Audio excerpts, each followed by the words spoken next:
Hello, everyone, and welcome back to the weekly briefing with Grant May. I know this episode is a little later than most episodes are, but you need to learn how to be grateful. Your little TikTok-addled brain can't handle the concept of delayed gratification, a principle that, quite frankly, really built Western civilization. So shocker that the West is crumbling. It's actually your fault. You couldn't wait an extra 2 days, measly extra 2 days for this podcast episode to drop.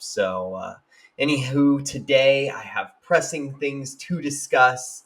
And that is that for Republicans, it's time for them to actually start appealing to their base. It's time to stop going to SneakerCon and selling kicks and pandering to various minority groups and reignite the base that actually elected Trump in 2016. Anywho, before we get into today's episode, I realize I'm treading on thin ice, so I just want to read this quick disclaimer. The views expressed in this podcast are just silly jokes and political satire at worst. In this house, we believe Black Lives Matter. No human is illegal. Love is love. Women's rights are human rights. Science is real. Water is life.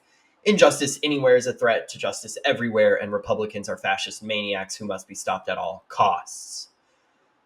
Okay, now we can get back to the show. So like I was saying, as I talked about on the other episode I did on the Republican National Convention, the RNC, it's far past time that Republicans stop attempting to pander like the left does to various intersectional coalitions. I would love if somebody could actually find a breakdown of how much capital has been spent in these recent years attempting to appeal to minority voters and how successful that marketing has actually been.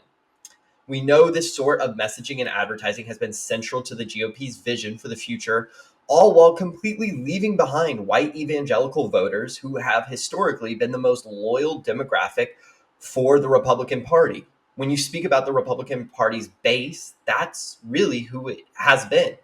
On a future episode, I think I'm going to ultimately I'll discuss how I'll probably end up voting for Trump, but I'm having a harder and harder time bringing myself to do it because the people surrounding Trump, I believe, are pushing him in a negative direction and encouraging him to do all the wrong things. Ultimately, I do know I will vote for President Trump, primarily to stop a crazed diversity hire who occupies the position she now has for no other reasons other than providing sexual favors for powerful men and being a dark-skinned female. Someone like Kamala Harris would literally have me crawling over broken glass to vote for an alternative, and I long for Trump to reignite the excitement that 2016 and 2017 had for him. Like I said, though, Trump currently has some very bad people at the helm of his ship who don't understand Trump's base. They don't know how to man his ship. The two campaign managers are Chris LaCivita and Susan Wiles, and I believe they are committing political malpractice. As I had explained before, right after the assassination attempt on President Trump, Trump had a golden lane to the presidency. No one was stopping the momentum that Trump had built up. I mean, the moment was truly his. And that's why it was so disheartening when I witnessed the train wreck of night one at the RNC. I mean, if you remember back to it, it was an immigrant who can't speak English, a porn star with face tattoos, a union boss, and then finally a Sikh prayer. What about that seems like the GOP? I'm having a hard time even considering myself a Republican at this point with how disconnected the National Party as a whole has become. I'm first and foremost a Christian and secondarily a conservative. The Republican Party has long been the vehicle that really was behind me, that championed my values, but as talking heads and political consultants continue to try and steer the ship away from its base, I don't know how much longer I can consider myself a Republican. Sort of the pinnacle of this was Trump's repeated disavowal of Project 2025. He's now disavowed it, I believe, 5 times. And these 5 times, I mean, Trump is really, he's a brave man. He's not a coward. And it's rare to see him disavow something over and over. But 5 separate times on social media, he's taken to social media to say, hey, I don't know what Project 2025 is. I don't know the people that run Project 2025. I don't agree with what they're doing. And that's really disheartening for me. I mean, I know I've gone over Project 2025 before, but essentially there are 2 primary levels to Project 2025. The first is the mandate for leadership. The mandate for leadership is an around 1,000-page policy plan with specific conservative proposals to usher in true reform and begin to clean out the administrative deep state. Most Americans don't realize that at this point, our elected leaders are essentially figureheads at the helm of our government. Most are compromised or controlled by a variety of lobbying groups and donors, and some of those groups are actually foreign governments. The people that actually make the real decisions that affect our day-to-day lives are unelected bureaucrats in Washington, D.C. They don't have any public accountability because they're not elected, and they spend most of their lives living in Washington, D.C., becoming disconnected from what the true heartland of America wants, what true Americans believe. They become so isolated in the swamp that they really just lose the pulse, and they aren't elected. They're there for life. Presidents come and go, but these bureaucrats remain untouched. That's part of the reason why it seems like nothing ever happens. There's there's this subset of people online who we call the nothing ever happens bros. And often it's easy to dunk on them because they're wrong about a lot of things. They just, anytime a major event happens, everyone dunks on the nothing ever happens bro. But they hit on a truth that I think a lot of people glaze over, and that's the fact that a lot of the time, real change doesn't happen. And that's not because figureheads don't change. No, we have elections every 2 years and every 4 years for the president. But over the course of time, you'll see somebody who was working in DC in a government role in the days of Bush. Then they worked for Obama. Then they worked for Trump. Then they worked for Biden.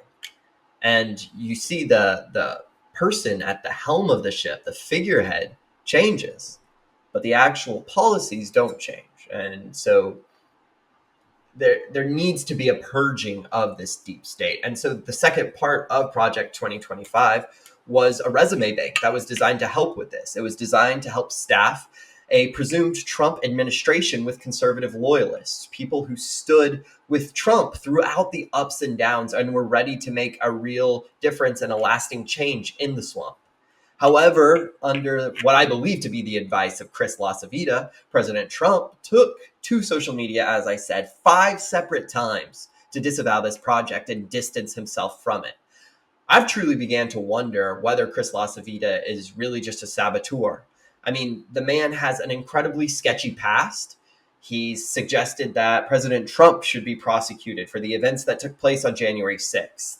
He celebrated his banning from Twitter. This was not even 3 years ago.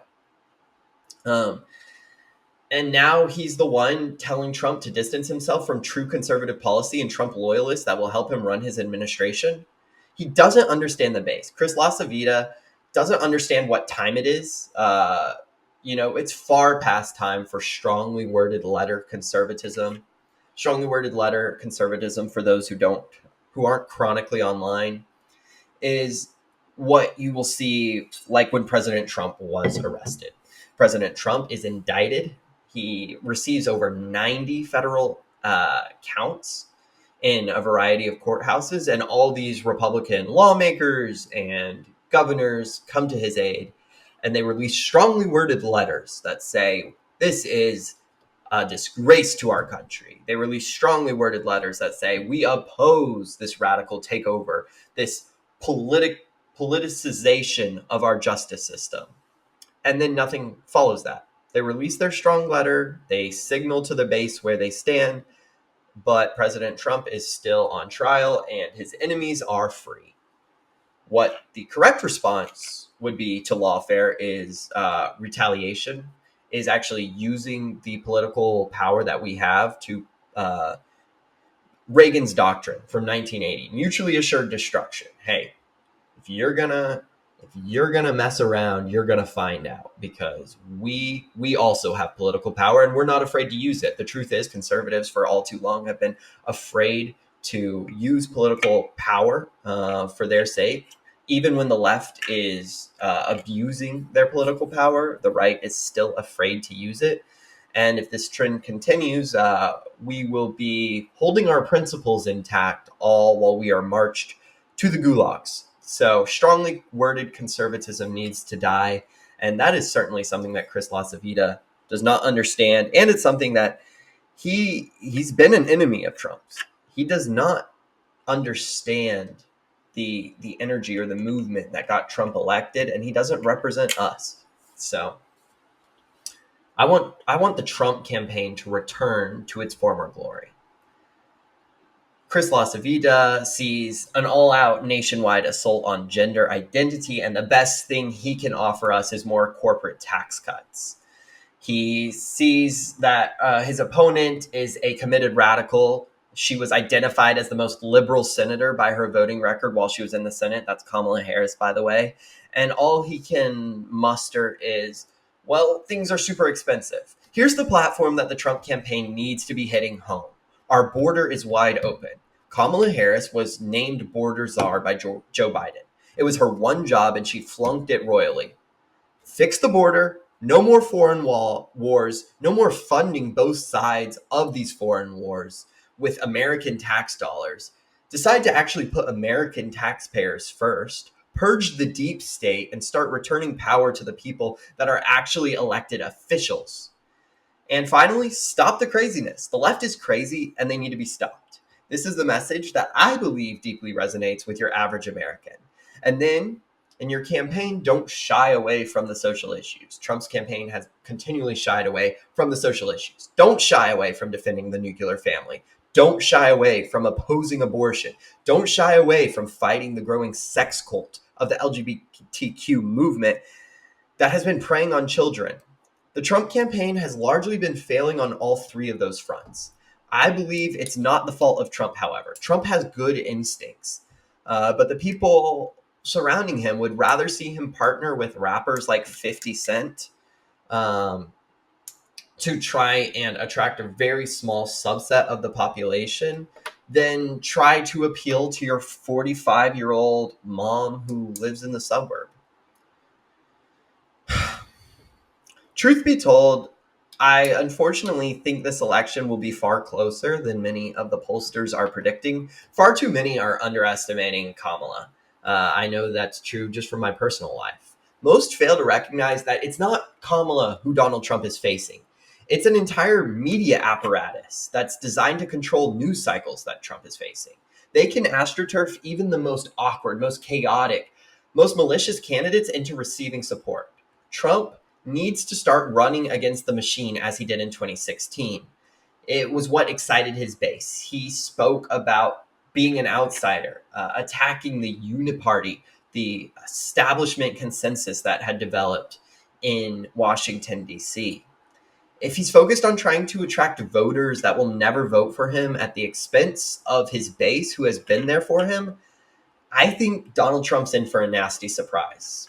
Another note I'll say on this before wrapping up is a little personal anecdote. This morning I went to an art museum, and say what you want. Say what you want about the art museum. I used to hate art museums, but in this art museum, I just get to stand in awe. I get to view some of the greatest works of Western civilization, from viewing Roman mosaics, sculptures of Caligula, to viewing like Renaissance art and the Romantic time period.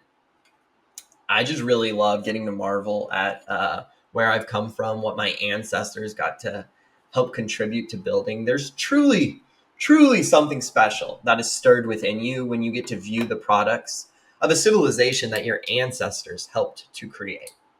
Suffice it to say, as I was gazing at some of these paintings, I was captivated by the beauty that man was able to achieve through taking dominion over the earth and stewarding his God-given resources. Suffice it to say, I could do a whole episode on the radicalization that should take place upon visiting any good art museum, or my experience visiting the African and Native American art exhibits, and God forbid, the modern art section. Suffice it to say, I believe all good museums should have at least a semi-radicalizing effect on those that yearn for goodness, truth, and beauty. But that's an entirely different topic. And I know I've been promoting that I'm going to do an episode on multiculturalism soon. And honestly, it really ties in with my museum topic. So please just trust the plan. We'll be back. Anywho, I'm walking into this museum. I'm walking up to the museum through the streets of downtown Richmond, and I just start noticing things. I'm walking, pride flag on my right, pride flag on my left. Not your average pride flag, mind you. You know what I'm talking about, the ones with the triangles in the side.